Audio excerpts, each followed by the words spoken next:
Yo, what's going on, everyone? Welcome to the latest episode of Can I Kick It FC, episode number 86. We've had our vacations, we had a good break.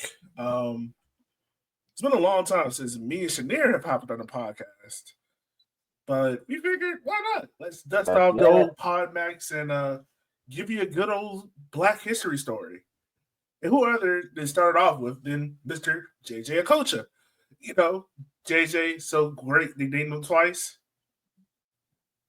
Let's start off with him. Yes, yes. JJ, the magician. I say JJ Okocha is the Nigerian Ronaldinho. Yeah. In terms of the flair, the fun, the joy in which he plays the game, amazing player. Yeah. So the way how we came across the story, or well, not came across, we've been wanting to do JJ for a while, but the reason why we are deciding to do the story now, my bad, is because Sky Sports dropped a little 30-minute video, and we'll put the link down in the description down below so you can go check it out. But it talks about how JJ went from PSG to Bolton Wanderers, the whole transfer saga and his time at Bolton, the 4 years of it. And we're going to talk, obviously we're going to talk about it, Shanir, but I have to say, like, to me, JJ Okocha was one of those people who you always heard of. So I just assumed that, like, after he left Bolton, he probably went to, like, Chelsea or Liverpool or whatever, right? I didn't realize this man went to Qatari Football League and then was like, yeah, I'll do one more year at Hull and just retired. But, like, he is the true definition of the streets won't forget. Absolutely. JJ, we can see, especially going through the ins and outs of this transfer from PSG to Bolton, that there are a lot of sliding door moments. There are a lot of moments in which, if a slight difference, where would he have ended up? Would he have ended up at Real Madrid? Would he have ended up at Atletico? Would he have ended up back in Germany, maybe for Bayern or Dortmund? Who knows where he would have ended up? But circumstances came about. He ended up alongside Djorkaeff at Bolton Wanderers. Yeah. And see, this is the thing too, now that you're talking about it, like, if we go into the sliding doors moment, like, if you put JJ Okocha in this time frame now, there's no way he ends up at, like, Bolton, or let's say the equivalent of like Brentford, right? Like, he's probably at Brentford for one season, and then Man City, Real Madrid, Bayern Munich, or PSG, or buy him back, or PSG probably don't even let him go. You know, like. Yeah. Well, I mean, I don't know. With regards to PSG, PSG I think is the anomaly here because of where PSG is right now and the rebuild that they're having, and they're basically taking things from scratch and not going with any real big stars. They're trying to bring the kids in and trying to build PSG up from the bottom, which I think is a good idea. But that's a topic for another podcast. But I think, to be honest with you, he literally could have ended up anywhere. Liverpool, United, Arsenal, Barcelona. I mean, we see that Ronaldinho ended up at Barcelona at one point in his career. JJ Okocha could have fit in perfectly exactly where Ronaldinho was. Monaco could have snatched him up. Bayern could have snatched him up. Who knows? He probably would have ended up in Miami with Messi. Right. But yeah, today his career would have been completely different. There's no way a club of the size of Bolton would have been able to hold on to a player of that caliber. No, not even, man. And so the cool thing about the Sky Sports video is, of course, Sky Sports is set in England, so they're going to focus on his career in England. And I think it's a good starting point because they brought in key figures who were integral to his career, like Sam Allardyce. It was weird to see Sam Allardyce is skinny and not have gray hair. That was unique. For those who don't know, like JJ Okocha's career path goes a little something like this. Like obviously, he comes from Nigeria. Then he goes to Borussia Neckarien. I hope I said that right. Then he transferred to Eintracht Frankfurt. Then he has another transfer to Fenerbahce. And then he makes the moves to PSG. So we're gonna kind of focus on the PSG part because I think it's integral to his career. At the PSG part in 1998, he spent about $14 million on Okocha. At that time, he is the most expensive African football player, like $14 million at that time. So in his 4-year stint at PSG, he's played in 84 games, scored 12 goals, and as let PSG players tell you, he is Ronaldinho before Ronaldinho. Like he is the mentor to Ronaldinho. That's how good he was. Like imagine saying like, "Wow, yeah, I was better than the guy that actually won the Ballon d'Or," and people in the squad knew it. Yeah, and it wouldn't. I think there was a reason for that. JJ Okocha, I think, was a far more, and I know a lot of people would probably shoot me down for saying this, but a far more intelligent player than Ronaldinho was. I think what garnered Ronaldinho the accolades he had is he did all the things JJ did, but he had a lot more fire and pace about him than JJ. JJ was a lot more laid back on the field. When you look at the way he played, the way he moved, it almost looked like he was moving too slow for the game, but the game still couldn't touch him. And that was something that you saw a lot in Ronaldinho, but Ronaldinho could turn it on and just fly past players. And I think that caught people's eye, and people viewed that as a lot more efficient than what JJ Okocha was doing. But JJ Okocha's intelligence and knowledge of exactly when to pull off those moves, exactly when to embarrass a player, were second to none. Yeah, second to none. Like it was amazing to see what he could do. Like going back and watching highlights of him, it's amazing to do. And by the way, Shanae, I did the math. Well, I didn't do the math. Google did the math. But 14 billion pounds in 1998 is the equivalent of 31 million pounds. Because that was in a dictionary. So yeah. So just imagine like where we are now, where like players like Anthony is going for 75, 76 million dollars. You get a guy like JJ Okocha going for like that, you know. But yeah, back to your point about him. Yeah. But back to your point. Especially looking at the players that were around him at PSG. Yeah.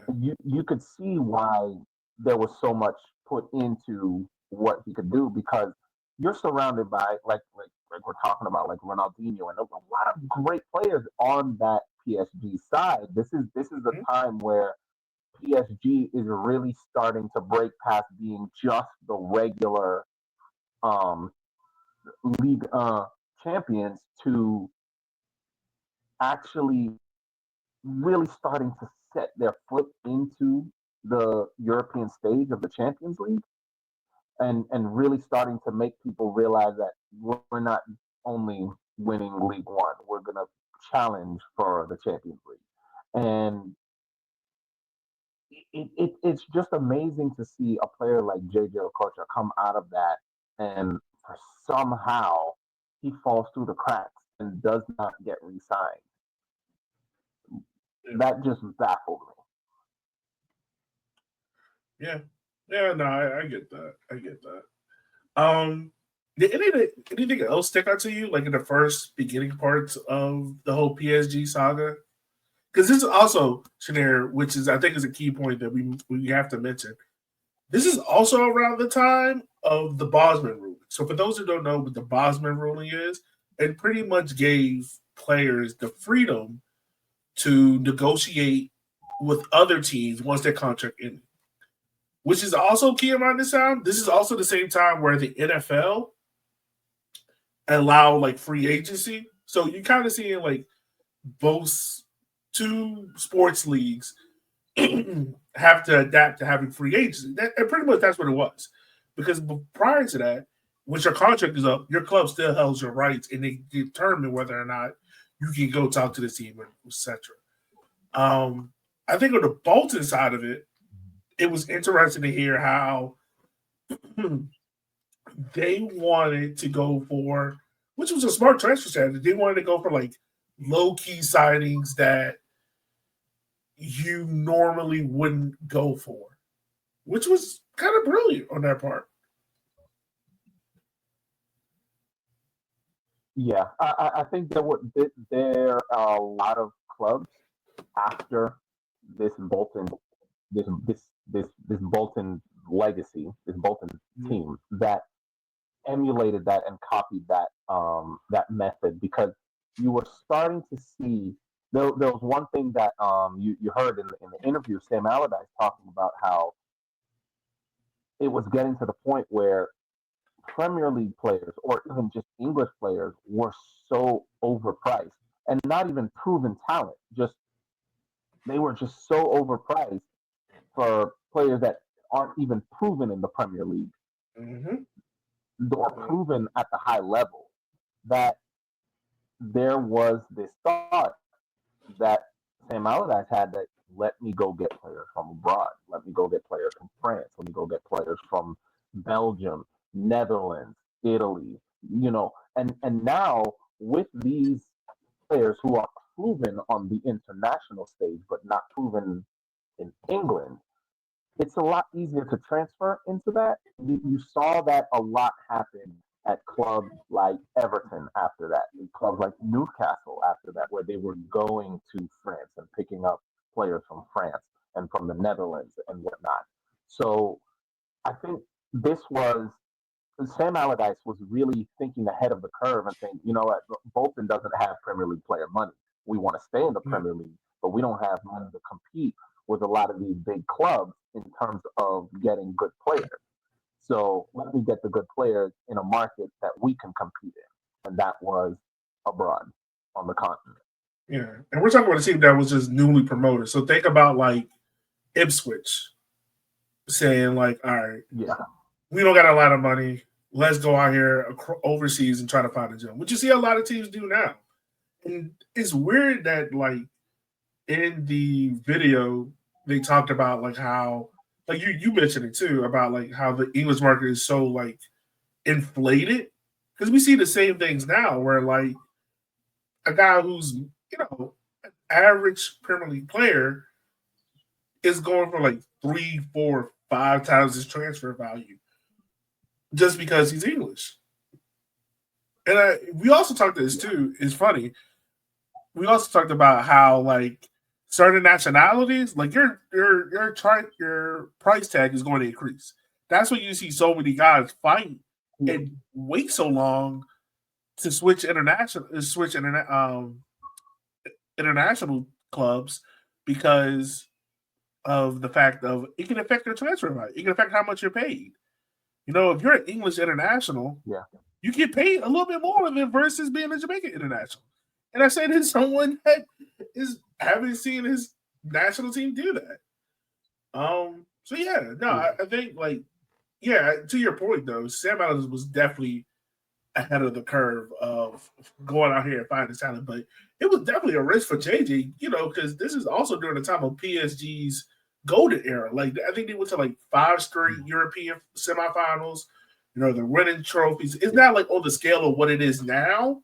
Like PSG they were a dominant team in the 90s, but it's not like, but that was like their club's golden era. There was like, this is the time where PSG was coming along, and George Weah was there in the club, and they were competing. And French football was like maybe, I want to say maybe like the 4th best league in Europe, because Italy, Germany, maybe the Netherlands, in England, maybe top 5 at that time. Yeah, maybe. I feel like I'm forgetting La Yeah, Liga. they Someone screaming were. that out. I don't know. Yeah, of course. I mean, of course, La Liga were. France was the French league for a very long time, and even back in the '90s, was on the fringe of Yeah, the big what is it, the big four. So you have Germany, Italy, Spain, England were the big four. Those were the big four leagues that you know on a regular would win the Champions League. It was yeah, from one of those four leagues. And then of course you had your anomalies, your Benficas, your and whatnot. But the French league was always just outside of that, literally just outside of those four. And now it's getting to the point where they're almost included, and it's almost a big five now with the French league. But they were always fringe. They were always fringe, and PSG was always consistently winning the French league with a couple of breaks here and there for either Olympique Lyon or Olympique Marseille or Nice or Monaco or Lille would jump in and maybe surprise and pull a Leicester or something. mm, But it was regularly PSG that was winning the league. And around this time, like I said before, this was around the time where they were making a name for themselves in the UEFA Champions League. yeah. So So I think we can transition a little bit, but like Okocha, this is right before the 2002 World Cup as well. So Sam knew he has to get this transfer in because if he goes to this World Cup and goes off, he knows that transfer fee is about to skyrocket. So he's like, all right, I don't want to lose this player, so yeah, let's go ahead. Let's kind of negotiate. And he got him with a bargain for like 1.5 million. But it turned out to be like obviously probably the greatest thing for Bolton. Because he became the guy. Like, yeah, like he yeah. became the He guy at Bolton. absolutely did. Yes, he definitely did. When you look at a lot of um, what happened around that time, so at the beginning I talked about a lot of sliding door moments. I think this is one big one was the performance of Nigeria in the World Cup. Mm-hmm. In the 2002 World Cup, Nigeria really tanked. Two losses and a 0-0 draw against England when England wasn't even really worried about getting any points in that game because they knew they were already through. So it was just one of those situations where you I think Sam Allardyce was very happy with that turnout because, like you said, imagine Nigeria win their first two group stage games, and they go up against England, and it's a classic match, a bunch of goals scored. Let's say maybe England win it, or Nigeria, and England draw again. Mm-hmm. Like you said, JJ Okocha's price tag is skyrocketing. Not only is it skyrocketing, more eyes are on him now. So good luck competing with some of the money that some of these other clubs, your Chelsea, your Manchester Cities, your Manchester United, your Real Madrids, your Bayern Munichs, your Juventuses. Good luck trying to compete with them for a player who is now hot. I mean, Yeah. we saw what happened with James Rodriguez after which World Cup was that? 2000 Oh, 2014. was I'll it never forget that World 2010 Cup. where he No, that was 2014. 2014 where yeah, where he just lit up that Colombian team. Like that Colombian team went from being they'll probably to who is this cat? Then all of a sudden Real Madrid come calling. Any other club that was looking at James Rodriguez just put the phone down and said, "Well, we lost him," because once once you got Real Madrid come calling, a lot of players. You have a lot of players who have had lucrative careers, and have left really good positions to go to Real Madrid. And they always say, when Los Blancos come calling, you answer because you never know when you're going to have that opportunity Yeah. again. And so to that point, Nigeria finished dead bottom of the group. They were in Group F with it was them, Argentina, England, and Sweden. So like it's just funny to to your point, like even on a bad team for that Nigeria squad, like if he goes on and say if Bolton doesn't get the transfer in, right? He still has this amazing World Cup. He goes on to somewhere else. That's that sliding Northman, which is so weird because his career at this point is almost coming to a close because the real big highlight is like he becomes the focal point at Bolton. In that first year, even though he's in and out of the team with injury, he scores like 7 goals that helped them get through relegation. Like scores like 6 or 7 goals that help them get through relegation and helps them stay up. And then on top of that, of scoring those episodes, he gets of course he gets the goal of the season and in a win against West Ham United. But then like how can I say this? So like the next season, Okocha took even more responsibility and becomes club captain. Like it's almost as if like he is a cult figure. You know what I'm saying? Like there's certain guys where I'm a huge believer in this, where like there are certain guys that could go to a team, and regardless if they win a title or not, they are a club legend. Okocha is definitely that. Like, absolutely. Like how can I like Giannis Antetokounmpo. If Giannis never wins another NBA championship, he will forever be a legend in Milwaukee because he brought a title there, right? Like, I'm trying to think of someone in soccer ideal here, but like, Miguel Almiron at Atlanta United. You know, guy led Atlanta United to MLS Cup. He's a legend there forever. Which is so much so, like fans are clamoring for him to come back, which he's about to now. But like JJ kind of posted that same thing, and you can see it where like his teammates and the staff and the whole city is kind of like that. I don't want to say grasping onto Okocha because that gives us the wrong complex, but more so of like they realize what they have, and they're giving him the platform and the ability to show it. Yeah.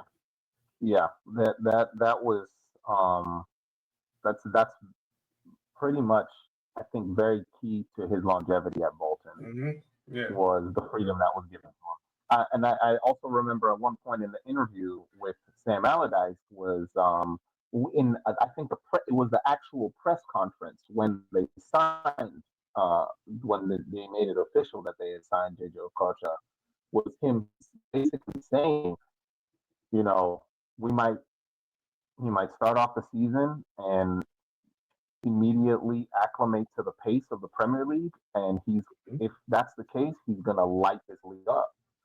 If it takes him a while to acclimate to the pace, we will give him that time. We'll give him that time to get acclimated, and we will work him into getting used to the pace of the game. And he said, until then, we're just going to keep his job simple on the field. We're going to make sure that he plays as simply as possible until he's used to the pace of the game. There were not a lot of managers that were saying that at that time. A lot of managers were just expecting the players they signed to immediately acclimate to the Premier League. And when they didn't, they'd get dropped. And I think there was a lot of talent that fell through the cracks in the Premier League around that time because of that. Because of the fact that JJ was given that freedom or just that peace of mind to know, okay, I'm gonna be all right. I have time to get myself acclimated to this league. There's no pressure for me to hit the ground running. And because there's no pressure, he pretty much did hit the ground running. Yeah. And I think like Bolton was the perfect setup for him because like he could do that creativity and flair and do the excuse me, my bad. But I think the cool thing about it was like the Bolton team around him was a very defensive team, like a very like, like, yo, you go do all the cool stuff. We'll clean up everything around you. Yeah. So I think like that was, I think that was the unique thing about really what you saw from it, because you see all the guys talking about it. We're like, no, like JJ was that guy. You let JJ go do him, we cleaned up everything else. We can do everything else for him. And so much so, like, I think like there's certain guys that you call like the heartbeat of the team where like he took Bolton to like a cup final against Middlesbrough, correct? If I'm not mistaken, right? Yeah. Yeah. So like, he helped the club secure European football in the 2004-2005 season. And like he had like some stunning goals. Like if for someone like me, if you go back and watch just the Bolton highlights, yo, he had some bangers and some of them balls had eyes. Like it was amazing.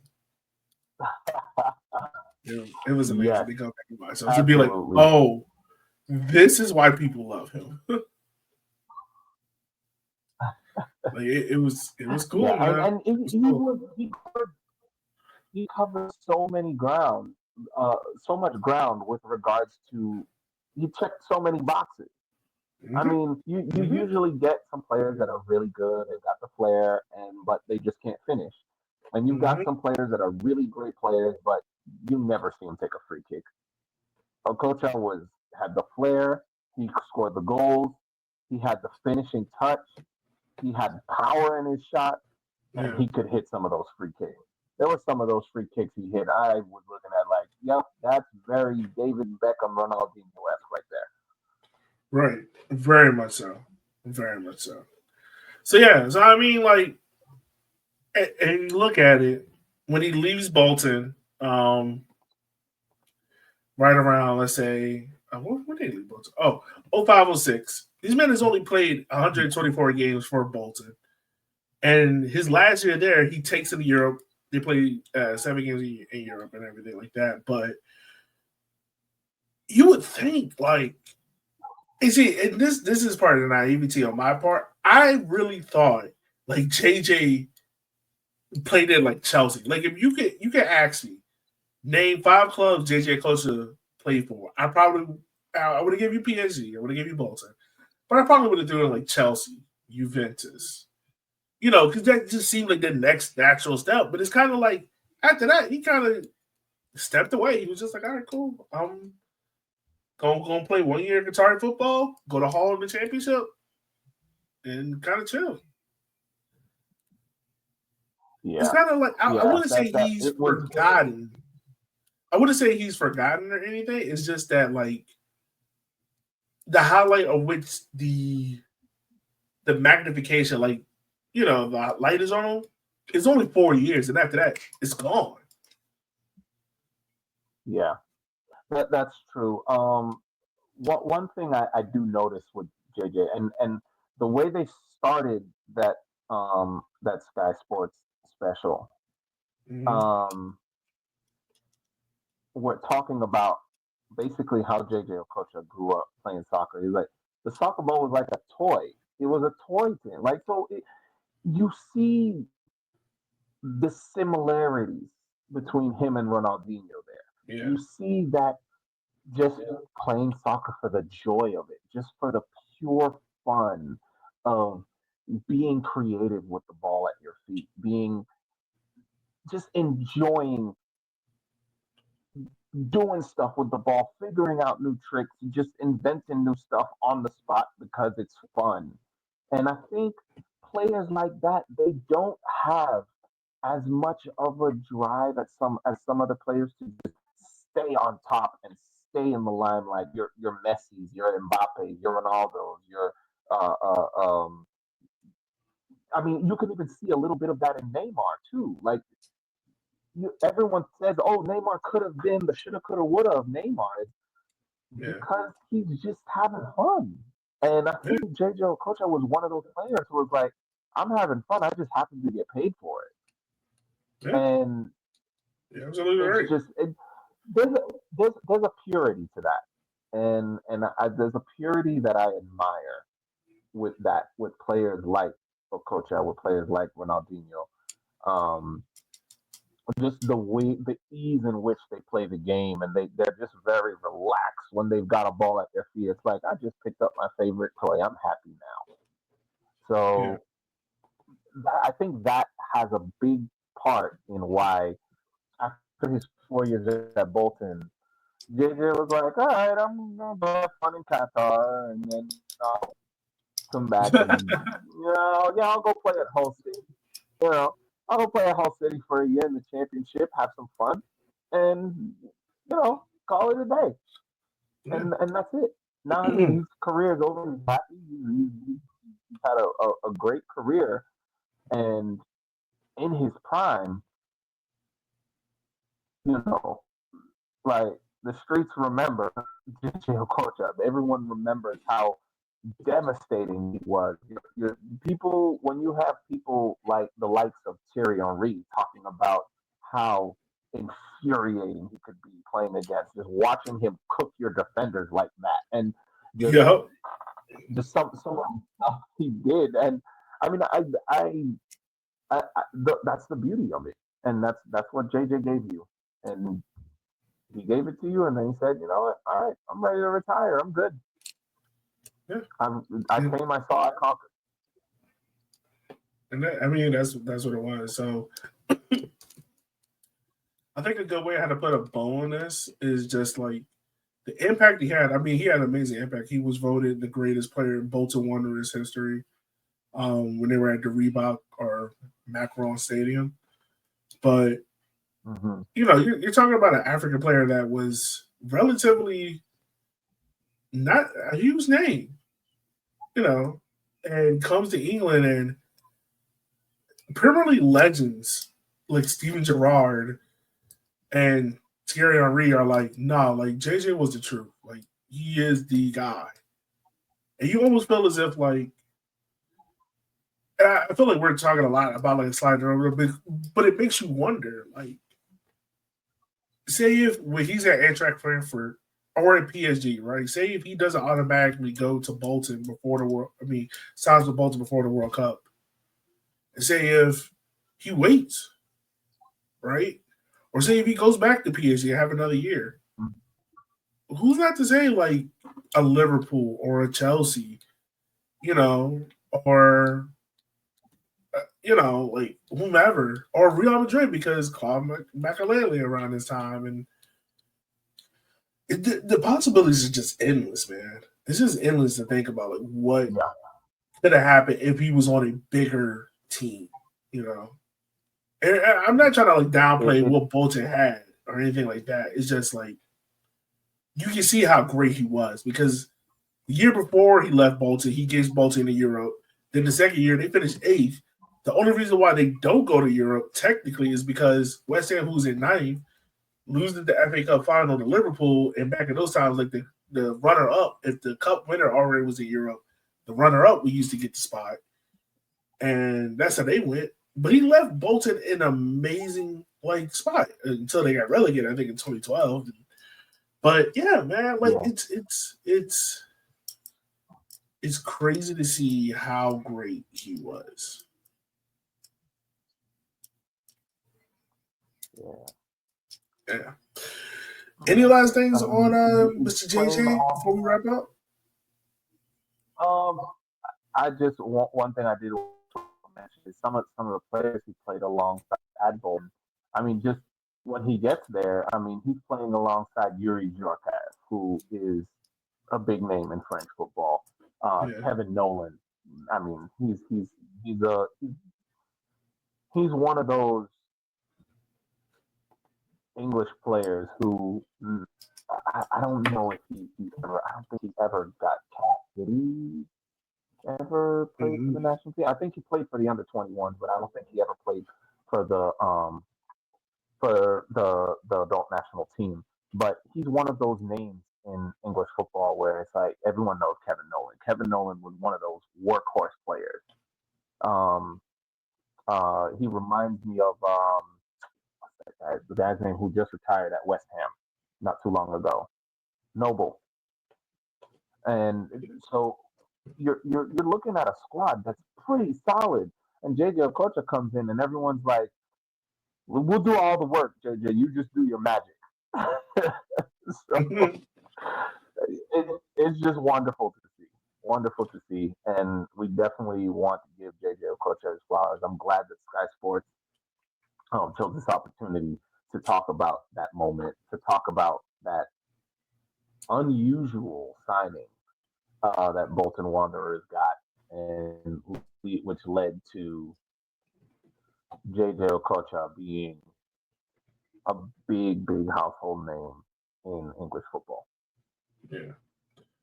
So, with that being said, listeners, we appreciate bringing you this story. Also, remember, it is Black History Month, so enjoy it. Spread a little bit of Black history. I might have to edit some of this out. Don't be afraid to share the joy of Black History Month as it's coming along. And we, me and Shanair both, look forward to bringing you more stories on Black soccer culture. And with that being said, as always, we will holler at you guys next time. But for now, be easy and be safe. We'll see you guys later.